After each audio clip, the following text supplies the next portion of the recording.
Way with Joshua Simon. Now, with us on the show right now is Sean Tan.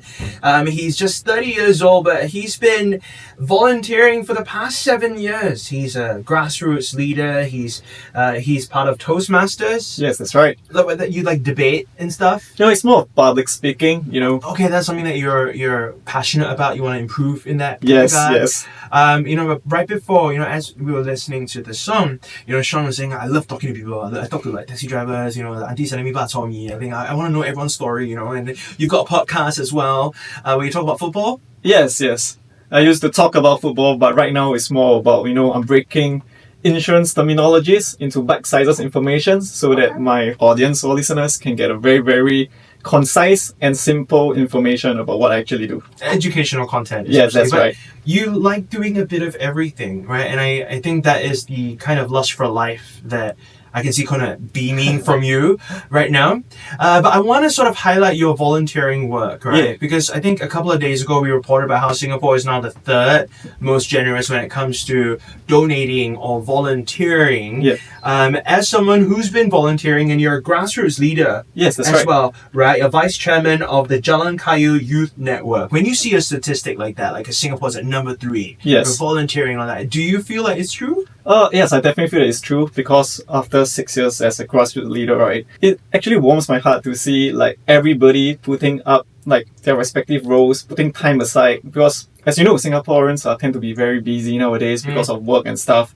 But when they put things aside to come together as a community to actually not only help the less fortunate, I would say, or even like come up with events for the residents around my area, it really warms my heart because that's where we are together, as the people would say, one united nation. Yes, I mean right after celebrating our 59th birthday. Yes, so these are, precisely. like, the real stories that we want to highlight, right? Yep. I have a very important question before we continue our conversation. Okay. Where is Jalan Kayu? Jalan Kayu is at Ang Mo Kio, so it's somewhere between Ang Mo Kio and Sengkang.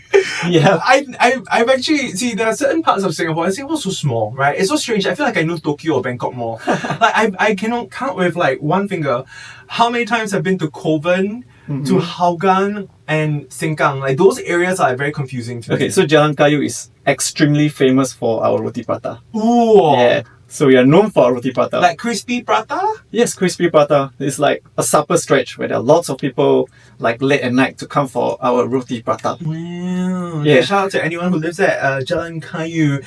More with Sean Tan in just a bit. He's the vice chairman of the Jalan Kayu Youth Network at just 30 years old. You're on your way with Joshua Simon, and we're hanging out with a grassroots leader. When you think of a grassroots leader, you're thinking someone who's much, much older, someone's very, very serious, got a very serious face on. He's wearing like a white shirt and black pants, and it's tailored to perfection. Well, you look great as well. Thank you. But you're 30-year-old Sean Tan. He's a podcast host, he's a financial consultant, but his heart is with volunteering and giving back to his community, playing an active role with organizing events to bring the neighborhood together as well, community projects, vice chairman of the Jalan Kayu Youth Network. Now, can you kind of take me back to where this heart for volunteerism first started for you? Were you like a scout or something? Did you have to like fill up that, like to collect stars and... No, not exactly. I was actually roped in by one of my friends who stays near me. So he said, hey Sean, why not you just join, the residential network to get to know what it is, to actually, he painted me a very perfect picture, to foster the kampong spirit and stuff like that. So I'm like... You got some very good friends. My friends are all like, play L4D. It's like, they don't ask me, hey, shall we go volunteer? It's okay, you can start now. It's not too late. Of course. Okay, so your friend was the one who influenced you, some good company. Okay. Yes, that's right. So I just happened to be there, to me, prior to joining it, like many other Singaporeans or even youths, right, they'll think like, it's a very like old people thing, where you do like... Let the adults do it. Yeah, let the adults do it. But after you get a hang of it, and now that I'm in the youth network, right, it's really, I would say engaging and also very interesting to see how many youths in Singapore, right, they would actually have lots of aspirations, they have lots of ideas, but they do not know how to actually interact with their peers about it. So what we do is actually we bring them together so they can share about their ambitions, the problems they are facing, and even like concerns about Singapore as a country as a whole, like cost of living, housing. So we act like a channel for the use of Jalan Kayu, which is where I'm at, to actually bring them together, to let them engage and have conversations. And to be honest, right, all this wouldn't be done without all the support of the friendly and amazing PA staff. Because everybody think of volunteering as like, hey, I'm a volunteer. But actually there's so much things going on backhand, which is the amazing work put up by the People's Association, the staff there.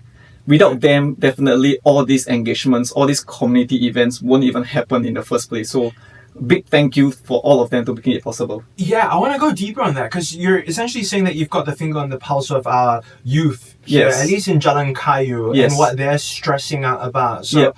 it sounds like everyone's stressed out, right? A lot of concerns about the future and not being able to turn to sort of their parents Yes. to seek some advice. Yep. So when you say you're bringing people together, it means also it's a chance for some dialogue, Yes. even between peers. Precisely. So it's like dialogue sessions for them, like similar age group with the same passion, with the same hobby, where they get together. And it's a very safe space for them to communicate and discuss ideas and problems that they might face, to learn from one another, which is I feel that it's extremely important for youth nowadays because, you know, I was a youth back then. Back then when I'm 19, 20, Yeah. I do not want to talk to my parents. All I want to do is, like what you mentioned, play L4D. Yeah. Like I'll just tell my parents, you don't understand, you don't know what I'm talking about. But if there's a safe space for the youth to actually communicate, to actually have conversations, it's actually very meaningful for them as well.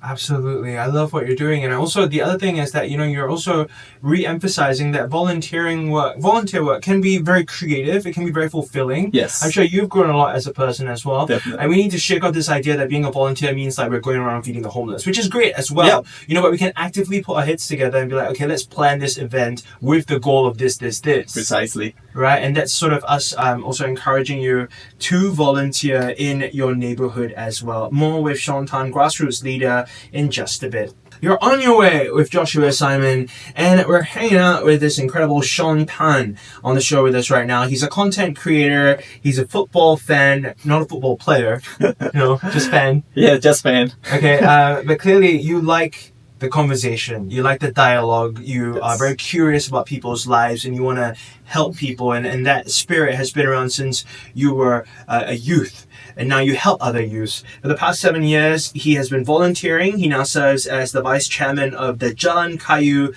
Youth Network. If I were to kind of allow you to reflect on how volunteering has helped you grow as a person as well, to be that full person. Honestly, I feel that, like, let's go back to when I first started volunteering, when I still do not know a lot of things. And I think what really changed me was during COVID period, where back then we were encouraged to go for vaccinations and stuff like that. And there are lots of elderly in my neighborhood who are not open to the idea of having vaccinations due to various reasons, like health concerns and stuff like that.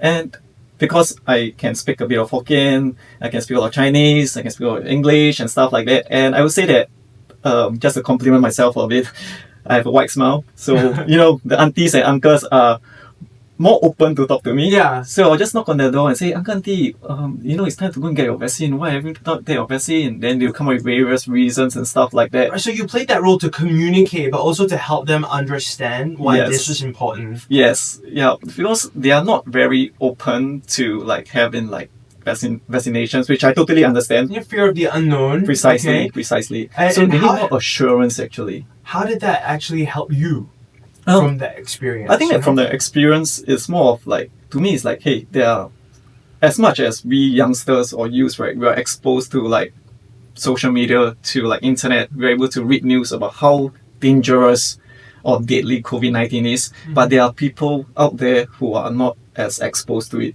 Right. And there are rumors going around on like social media platforms. False information. That's the thing that struck fear into all this elderly. So that really helped me grow as a person in a way where to actively go out and to tell people, hey, this is what needs to be done. These are the things that's important.